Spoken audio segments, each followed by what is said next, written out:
आवारा पशु ने बुजुर्ग को उठाकर ट्रांसफार्मर के चबूतरे पर पटका और बुजुर्ग की जान जाते जाते बची। पानीपत से ये खबर सामने आई, जहां पर शहर के वार्ड नंबर 4 के अशोक नगर मार्केट में सांड ने 60 साल के बुजुर्ग को अपनी दहशत का शिकार बनाया। बुजुर्ग को अपने सींगों पर उठाकर पटका, जिससे बुजुर्ग मार्केट के बीच रखे ट्रांसफार्मरों के चबूतरे पर जाकर गिरा। बुजुर्ग की नाजुक हालत को देखते हुए आसपास के लोगों ने उसे स्कूटी पर ही बैठाकर अस्पताल में इलाज के लिए भर्ती करवाया। अशोक नगर मार्केट की एक दुकान के सीसीटीवी में ये पूरी घटना कैद हुई, तो आप देखिए किस तरीके से सांड जो है वो बुजुर्ग को अपना शिकार बनाता है। बुजुर्ग की पहचान की जा चुकी है। हादसे के दौरान वो ट्रांसफार्मर की करंट की चपेट में आने से भी बचा। आसपास के लोगों ने इस घटना का ठीकरा नगर निगम और बिजली निगम के अधिकारियों पर फोड़ा। लोगों का कहना है कि पिछले कई साल से वो मार्केट के बीच में रखे इन 4 बड़े ट्रांसफार्मर को हटवाने के लिए संघर्षरत है, लेकिन बिजली निगम इनको नहीं हटवा रहा और नगर निगम भी बेसहारा पशुओं को पकड़ने का काम बंद कर चुका है। ऐसे में सवाल ये है कि इन बेसहारा और आवारा पशुओं पर लगाम कब लगेगी। आवारा पशुओं को लेकर शहर की जनता बहुत तंग नजर आ रही है, क्योंकि आवारा पशुओं के कारण लगातार हादसे सामने आ रहे हैं। पीछे भी एक हादसा, बड़ा हादसा होने से बच गया और देर रात कल शाम को भी एक हादसा आवारा पशु के कारण हुआ, व्यक्ति बच गया। लेकिन आवारा पशुओं पर लगाम अभी तक ना नगर निगम लगा पाया, ना प्रदेश सरकार लगा पाई। क्या कारण रहा, इसके लिए भी आज हम पहुंचे हैं। एक वरिष्ठ नेता, भाजपा नेता हैं पुष्पेंद्र शर्मा जी, उनसे भी जानते हैं कि आवारा पशुओं को लेकर उनके क्या कहना है। धन्यवाद। घटना आपके पड़ोस में कल हुई है और व्यक्ति, भगवान का शुक्र है कि बच गया। आवारा पशु के कारण लगातार घटनाएं आगे भी हो रही है, क्या कहना चाहिए? देखो, ये पशु हैं, ये पशु बाड़े में ही ठीक है। जब कई बार हमने मांग उठाई, एक आधा सांड उठा के ले जाते हैं, तीसरे दिन फिर वो घूम के यहीं आ जाता है। बल्कि इसके ऊपर कोई ठोस कार्रवाई हुई नहीं। क्या कहूं इस पे? क्या कारण मानते हैं, क्यों नहीं हुई? अफसरों का ढीलापन, अफसर भ्रष्ट है, करप्ट है, सारा पैसा डकार जाते हैं। ऐसा नहीं है कि लोग गऊओं के नाम का पैसा नहीं देते, खूब देते हैं, भरपूर पैसा देते हैं। अभी कल परसों समालके से हमारा साथी है शशिकांत शर्मा, उसने 10 लाख रुपया दिया है, लेकिन उसमें से लगेगा कितना ये तो नहीं पता। और सरकार बजट देती है करोड़ों रुपए का, कहां जाता है वो पैसा? इन पशुओं पे लगना चाहिए। ये पशु को जीने का अधिकार है, लेकिन पशु को यूं आवारा छोड़ने का कोई अधिकार नहीं है। ये सरकार की जिम्मेवारी बनती है, अफसरान की जिम्मेवारी है कि इनको जहां इनका ठिकाना है वहीं रखे। अगर जनता में आएंगे तो देखो नुकसान तो होगा, वो तो पशु है। आदमी और पशु में यही तो फर्क है। आदमी अपना भला बुरा सोच लेता है, पशु नहीं सोच पाता। कल जो हादसा हुआ है, कहाँ का हादसा था और कैसे हुआ था? ये बिल्कुल मेरे घर के बाहर हुआ था, अशोक नगर में, वार्ड 4। और वो बंदा आराम से बैठा था और एकदम उसने सींगों पे उठाया और ट्रांसफार्मर पटक दिया। अगर ये ट्रांसफार्मर यहां ना होते तो शायद वो बच जाता। उसको भागने का रास्ता ही नहीं मिला। कहां जाता? बिजली की तारें पकड़ता। और इस बिजली की तारों के लिए पिछले 4 साल से हम लगातार लड़ाई लड़ रहे हैं। आज भी डीसी साहब से मिले हैं, उन्होंने ये कहा कि आपका कल काम हो जाएगा। लेकिन डीसी साहब तो मैंने जब से जिला बना है, मैं हालांकि एक आधी बार मिला हूं, लेकिन अच्छे आदमी हैं, अच्छा चलाते हैं प्रशासन को। लेकिन एक आदमी क्या करे, हर शाख पे उल्लू बैठे हैं, हर दफ्तर में करप्ट अफसर बैठे हैं। क्या करें डीसी साहब? डीसी साहब तो जो करना चाहते हैं वो करते हैं, लेकिन ये अफसर काम तो अफसरों ने करना है ना, करते ही नहीं। प्रदेश सरकार कहती है कि भ्रष्टाचार मुक्त करेंगे। जो अधिकारी ऐसे हैं जो काम नहीं करते, आप कह रहे हैं कि काम नहीं करते, पैसा खाते हैं, भ्रष्ट हैं, उन पर लगाम लगाई जाएगी। और यहाँ आप कह रहे हैं कि काम होता ही नहीं। सरकार कह रही है कि ऐसे व्यक्ति है ही नहीं हमारी सरकार। ऐसा नहीं है, सरकार कोशिश कर रही है भ्रष्टाचार हटाने की, और हटाया भी है काफी हद तक। लेकिन देखो, एक कोई गंदा फोड़ा हो जाए किसी के शरीर पे, जब तक उसका पूरा ऑपरेशन नहीं होएगा तो वो फोड़ा नहीं जाया करता। ये तो जनता को जागरूक होना पड़ेगा। सरकार के सहारे हैं हम लोग, हम सरकार का सहारा छोड़ दें, जनता इनसे जवाब मांगे कि ये काम हमारा क्यों नहीं हुआ।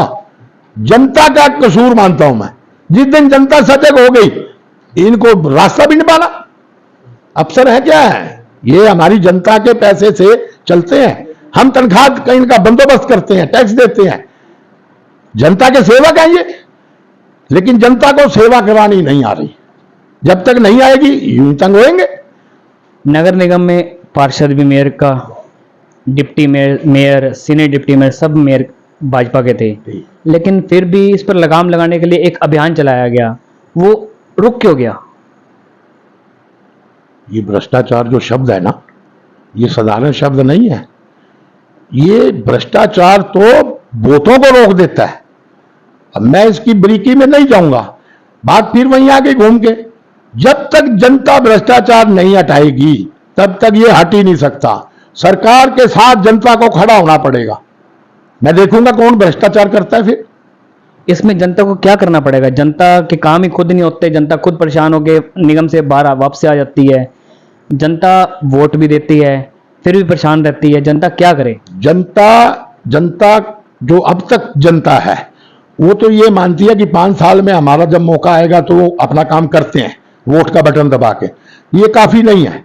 जनता को तुरंत जवाब मांगना चाहिए अफसर से कि ये काम मैं दूसरी बार आ रहा हूं, तीसरी बार आ रहा हूं, क्यों नहीं हो रहा। दलाल खत्म होंगे। ये दलाल सरकार ने कितनी कोशिश करी, और लोगों ने, कई मेरे जैसे साथी या दबंग जो कोशिश करते हैं, पीछे भागते भी रहे हैं दलाल, लेकिन चौथे दिन फिर पहुंच जाते हैं। भाई अधिकारी मिलते तो नहीं जनता को? अधिकार जनता मिलना नहीं चाहती। सीधा जाए दरवाजा खोल के, अधिकारी की क्या बात है, बात ना सुने यार जनता की। जब कुर्सी पे अधिकारी ना होगा तो जनता क्या करेगी? हाँ, ये मजबूरी है। चलो एक दिन नहीं होगा, अगले दिन तो मिलेगा भाई। कर लगाने के बाद अधिकारी नहीं मिलते, ये तो परेशान होकर घर बैठ जाते हैं। ये तो बड़ी शर्मनाक बात है। और जौन सा अधिकारी है ये, वो अगर मेरा ये इंटरव्यू सुन रहा होगा तो उसको अकल आ जानी चाहिए। नहीं तो मैं तो जिस दिन चला गया तो मैं तो सिखा दूंगा उसको अकल कि काम कैसे किया जाना चाहिए। अगर आप तनख्वाह लेते हो, मैं कह रहा हूं 8 घंटे ड्यूटी है, तुम 4 घंटे ईमानदारी से काम कर लो ना। करते ही नहीं, और जनता करवाती नहीं, पर जनता डरती है। फिर ऐसे अधिकारों पर लगाम क्यों नहीं लगाई जाती? मैं जिस दिन मुख्यमंत्री बनूंगा लगाम लगा दूंगा। नहीं, सरकार आपकी है। सरकार तो हमारी है, छाती ठोक के कह रहा हूं, आगे भी हमारी बनेगी। सरकार क्यों नहीं लगाम लगाती? सरकार लगाती है। ये जड़ों में भ्रष्टाचार समा गया हुआ है। इतनी जल्दी से सरकार जब तक कोशिश हरकत में आती है तब तक तो उस पर लीपापोती करके वहां तक बैठे होते हैं, पर्दा डाल देते हैं, आंखों में धूल झोंकते हैं। बिल्कुल झोंकते हैं, नमक झोंकते हैं, धूल नहीं नमक। धूल से तो फिर बचेगा आदमी, ये तो नमक झोंक देते हैं। इनके जो करिंदे हैं वो इनको पहले बता देते हैं कि 3 दिन बाद तुम्हारे पे कार्रवाई होनी है। उसी दिन सुबह शैंपू से नहा धो के ड्यूटी पे बैठ जाते हैं। लेकिन सरकार जब जाती है तो वो मौके पे बैठती, क्या कर लेगी सरकार। ये तो जनता को सजग होना पड़ेगा। आप विदेशों में जाओ, आप कहीं भी जा रहे हो गाड़ी से, सड़क पे अगर कोई गड्ढा नजर आया ना, ये मेरे मौसा जी रहते हैं लंदन में, वो उनका बताया हुआ बता रहा हूं। वो कहते हैं कि पुष्पेंद्र जब हम वापसी आते हैं तो वो गड्ढा नहीं मिलता हमें, मतलब कि आधा घंटा घंटे में वो गड्ढा साफ हो जाता है। और हमारे यहां जब तक उस गड्ढे में गिर के 2-4 एक्सीडेंट ना हो, 5-4 बसें 5-4 पिकअप पलटे ना, 5-7 बंदे ना मरे, तब तक कोई सुनता ही नहीं। यही है ना बस। मतलब अब कहने का मतलब यह है कि अधिकारी भी अच्छे नहीं, नेता भी अच्छे नहीं, अच्छे नेता, सरकार अच्छी है। जनता का तो यह है कि हम हाथ जोड़ने के लिए आए हैं, नहीं, जनता काम करवाने के लिए है, हाथ जोड़ने के लिए नहीं है। हाँ, कोई गलत काम करेंगे तो हाथ जोड़ने पड़ेंगे, और गलत काम हमारे यहां सारे करवाते हैं। इन आवारा पशु पर लगाम लगाने के लिए क्या साथ सरकार? मैं विधायक जी से मिलूंगा इस बारे में, निजी तौर पे मिलूंगा। शायद बाहर गए हुए आ गए होंगे तो मैं कल ही मिल लूंगा। उनको गुजारिश करूंगा कि इन पे लगाम लगाओ जी। यही कर सकता हूं। डीसी साहब को चिट्ठी लिख दूंगा। डीसी साहब से मुझे बहुत उम्मीद है, अगर मैं चिट्ठी लिखूंगा या ज्ञापन दूंगा तो वो कार्रवाई करेंगे। पहला डीसी देखा है माननीय वीरेंद्र सिंह दैया, जो काम को काम समझते हैं। ये तो डीसी, जिसका नाम ही डीसी है, वो तो अपने आप को डीसी समझते हैं, लेकिन ये काम करते हैं। लेकिन जब तक सारा मामला नहीं, डीसी हर अफसर अपने आप को ईमानदार नहीं समझेगा, तब तक ये बात नहीं बनने वाली। बहुत लंबा चौड़ा जुगाड़ है। मतलब आज नहीं तो कल लगाम लगेगी। लगेगी, जरूर लगेगी। और मैं ये कहता हूं कि अफसरों को आ जाओ, बाज आ जाओ अपनी हरकतों से, नहीं तो जनता कल को उनको पकड़ पकड़ के मारेगी दफ्तरों के जनता के बाहर। साथ पुष्पेंद्र का भी एक्शन देखने को मिलेगा। बिल्कुल मिलेगा। मेरा तो अब ले लो, मैं तो पैदा ही लड़ाई लड़ने के लिए हुआ हूं और लड़ता लड़ता मर जाऊंगा। जब तक जिंदा हूं लड़ाई चलेगी, चाहे 90 साल का हूं या 80 का रहूंगा, लड़ाई बराबर चलेगी। अब उम्मीद जाग रही है, आप किस हिसाब से हाँ। मिले हैं? एक तो आपके जो ट्रांसफार्मर की समस्या और आवारा पशुओं की समस्या दूर होगी। हाँ, डीसी साहब ने आश्वासन तो ऐसा दिया है। उन्होंने आज एक्सीएन को वही मौके पे कहा है कि भाई इनका काम करो। कल का कहा है। देखो अब जब तक हो ना जाए तब तक क्या मानो। मैं पिछले 4 साल से लगे हुए हैं, मैं, मेरे साथी और मेरे मोहल्ले के जितने लोग हैं सब साथी लगे हुए हैं, लेकिन अभी तक तो नतीजा नहीं आया, लेकिन आएगा जरूर। मुझे उम्मीद लगी आज डीसी साहब की बात से।